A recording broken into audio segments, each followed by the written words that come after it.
Eating is the most direct conduit of energy between life and its surroundings, a silent ritual of connection and transformation.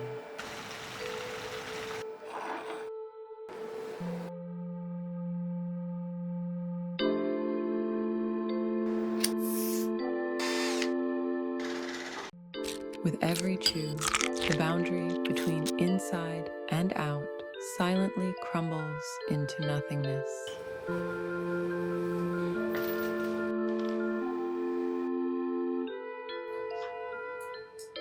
Repeatedly reassembling the body's molecular puzzle.